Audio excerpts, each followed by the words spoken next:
Hello everybody, Shrouded Hand here. Today we're going to cover a story which has fascinated me for years, a sinister, unsolved mystery from England's past, so let's jump in.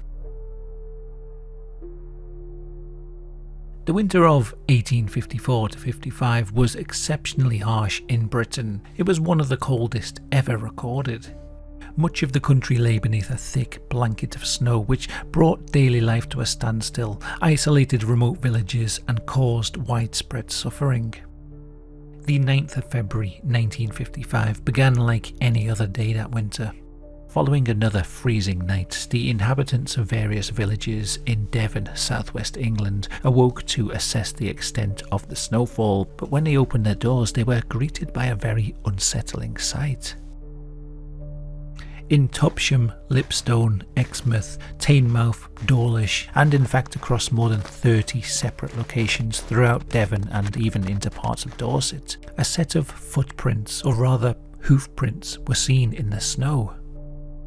Now, these were fairly rural communities, so the sights of animal tracks in the snow wouldn't usually cause such alarm, but there was something distinctly off about these prints.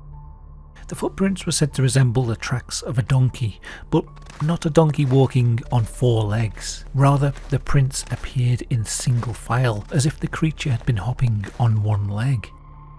Disturbingly, the tracks seemed to approach the front doors of numerous houses, as if whatever had made them had attempted to enter the homes before retreating and moving on to the next house. There was scarcely a garden in any of these villages that didn't bear the prints of this mysterious nocturnal visitor. More unsettling still, these footprints appeared to defy logic. In some places, the footprints appeared to go up to the base of a building, and then the footsteps could be seen crossing the rooftop. It was as if the creature had walked up the wall, across the roofs, and down the other side. In other places, the footprints appeared to pass through thick hedges and hay bales, or even to walk across the top of narrow walls. The tracks also appeared to cross directly over the River Exe, which, although it was partially frozen, certainly wouldn't have supported the weight of a one-legged donkey. Things got even stranger when they decided to follow the tracks. It was discovered that the footprints formed a single continuous trail between each village, and it had travelled an insane distance. The straight line distance covered by the footprints was estimated at around 40 miles, but the winding and meandering nature of its path suggested that the creature had travelled closer to 100 miles, all in a single night. Disquiet quickly grew among the villagers, and it was then that a number of men got together, armed themselves with guns, and took a pack of hounds to try and track the footprints to the source. They were hoping to trap or kill whatever had made them. According to some accounts, the men traced the footprints to a dark forest, and they sent their hounds into it to investigate. Moments later, the dogs ran back out, howling in terror, and they refused to re-enter the woods.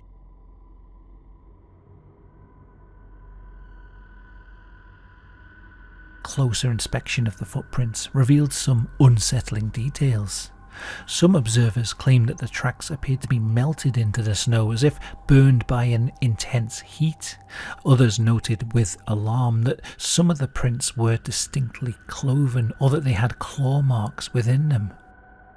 Word quickly spread among the other villagers. The devil himself had been visiting their houses. Pretty soon, the villagers were too terrified to leave their houses at night lest they encounter whatever had made those footprints wandering through their gardens.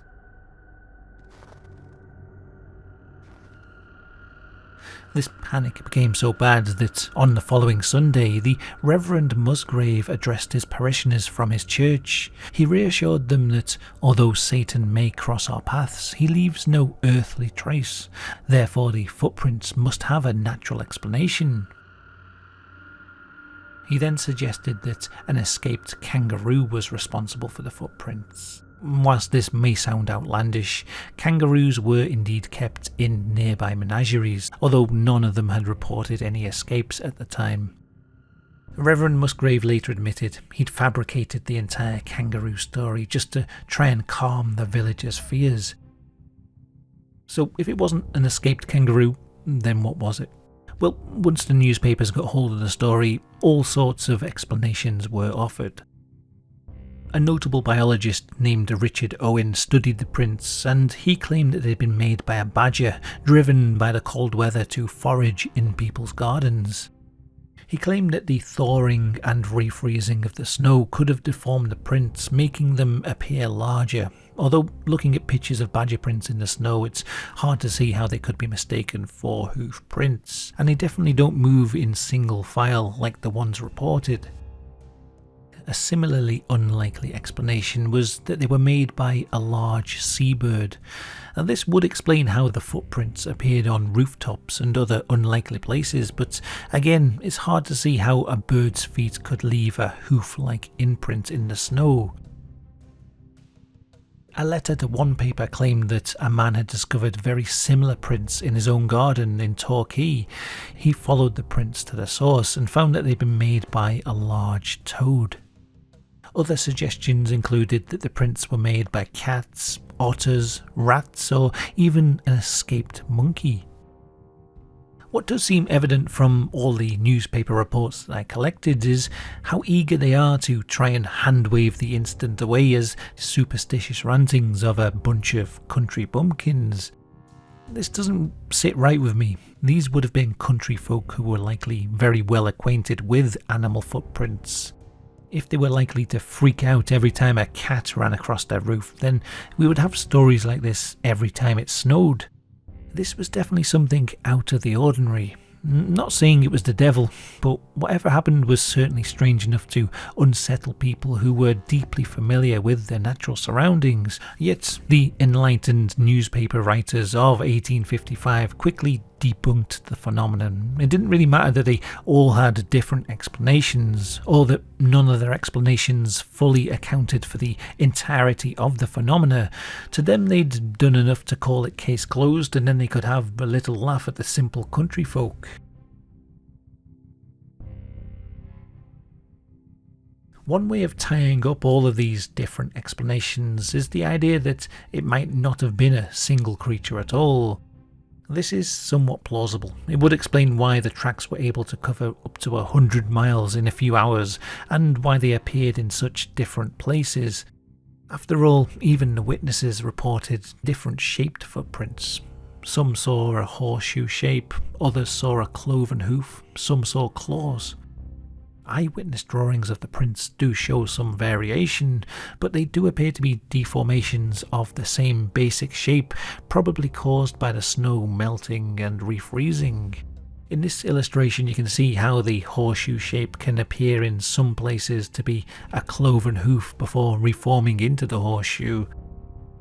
The phenomena was carefully documented by various people, and what does seem consistent is the size of the prints and the distance between them. In most reports they're 4 by 3 inches in size, and there's a distance of about 8 inches between each footstep.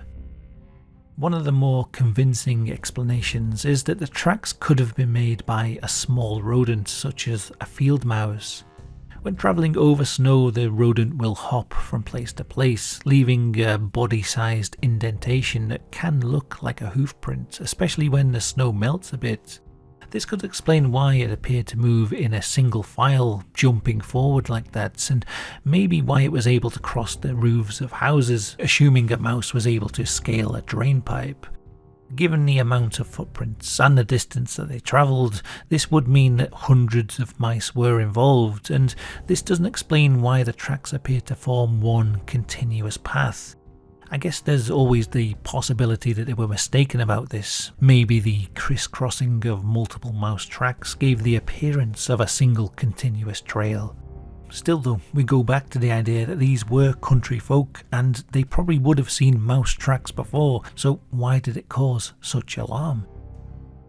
There's also the theory that the footprints could have been a hoax. In Mike Dash's paper, The Devil's Hoof Marks, he tells of an incident that occurred a month earlier in Wolverhampton. In January 1855, cloven hoof marks similar to those of a deer were found on the vertical walls and roofs of a number of pubs, starting at the Cross at Old Hill in Rowley Regis. Elizabeth Brown, landlady of the Lion Pub, suggested a supernatural explanation for the mystery. Since the Rowley hoof marks appeared nowhere but on the walls and roofs of pubs, however, it seems at least likely that the marks were made by local chapel ranters who wanted to make a point about the pernicious effects of alcohol. It is possible then that the Devon hoof prints were the work of certain religious Puritans out to put the fear of the devil into people. Mike Dash's paper also mentions a book that suggests that the prints may have been the work of Romany gypsies. In Manfred Wood's book, In the Life of a Romany Gypsy, he describes how 7 Romany tribes, using 400 specially constructed stepladder stilts, laid down a continuous trail of devil's footprints that crossed over walls, hedges, and the roofs of houses. According to him, this was done to scare away rival traveller gangs who were staking claim to the area, but it had the unintended consequence of putting the fear of God into the locals. He says that this story was told to him by an uncle. He doesn't give a specific date for the events, and he says that the footsteps traced a straight line across Somerset, rather than meandering around several villages in Devon. It's very possible that he's misremembering details, or that the whole thing is just made up, but it's an interesting story. Personally though, I don't see how humans could pull this off. Whether it was a bunch of religious fanatics or a tribe of Romany gypsies on stepladders, it seems impossible to me that you could climb about over the tops of people's houses in the dead of winter in a very quiet part of the country without anybody seeing or hearing you. I mean, it's probably more believable than the devil doing it, but only slightly. The author Geoffrey Household, in his book The Devil's Footprints, has another theory. Apparently, a local man named Major Carter told him that his grandfather had worked at Devonport at the time of the incident. That night, an experimental balloon had escaped from Devonport. The balloon had a rope dangling below it with 2 weights on the end. He claims that the footprints were caused by this balloon bobbing along, dragging the weight along the ground and over the tops of houses. Apparently the incident was covered up because the balloon smashed a few windows and greenhouses on its journey. This again doesn't feel like a satisfying explanation to me.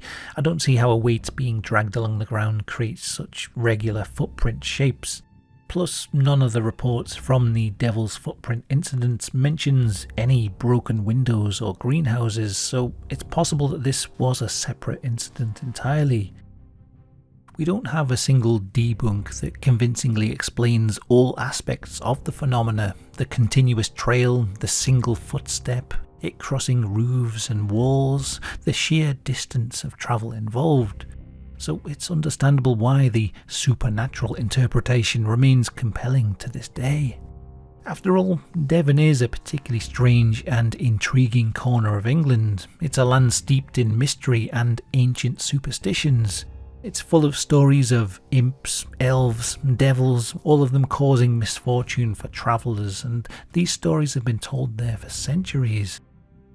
In South Devon, there's Dartmoor. It's a rugged landscape, widely considered to be one of Britain's most folklore-rich places.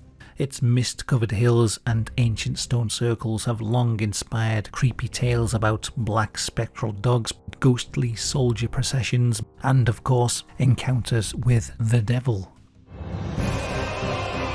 Check out my Hairy Hands of Dartmoor video if you want to hear more weird stories from this place. But let's just say that if there was anywhere in Britain where you'd expect to witness the devil himself hopping across people's roofs on one leg, Devon would likely be the place that it happened. I think the thing that I find most interesting about this story is that these weren't stupid people.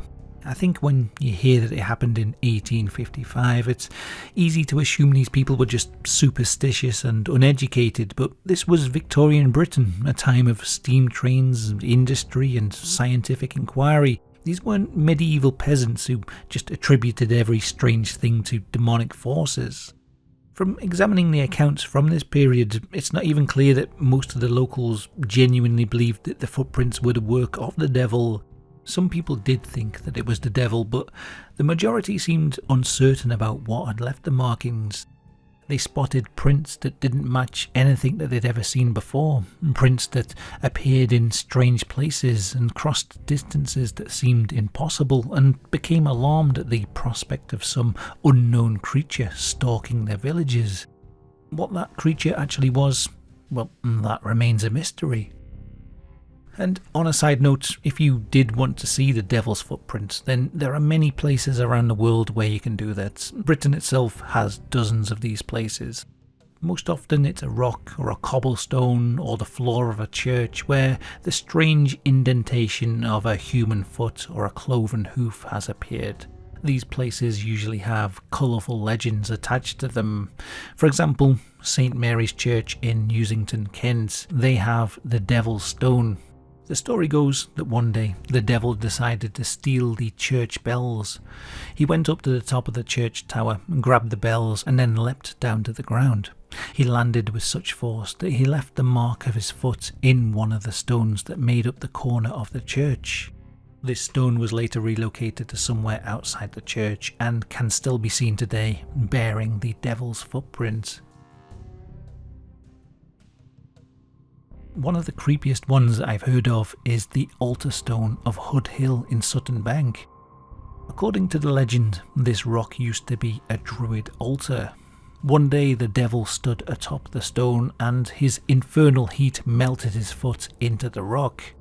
He flew out over Hood Hill with the rock still stuck to his foot, but eventually he managed to get it free and it fell to the ground and embedded itself in the earth. The stone remained in the ground with the footsteps still visible for centuries. Now, the creepy thing about this is you can't see this rock anymore. In September of 1954, an RAF pilot named Colin Grabham was flying a Sabre jet over Hood Hill. As he passed over the top of the altar stone, he suddenly lost control of his plane and it nosedived vertically into the stone itself. He was killed instantly and the stone was destroyed. Nobody ever figured out the reason for the crash, and today, at the place where the altar stone once stood, there's only a crater with a small piece of the stone at the bottom. That hasn't got much to do with the Dorset story. It's just something I found whilst I was researching it, and I thought it was interesting, so I thought I'd share it with you. Thank you for watching the video. I hope you found it interesting. As always, thank you to the patrons. I really appreciate the help. Thank you very much. If you want more weird stories from this part of the world, then check out my hairy hands video. That's definitely a strange story. Check it out. Until next time, goodbye.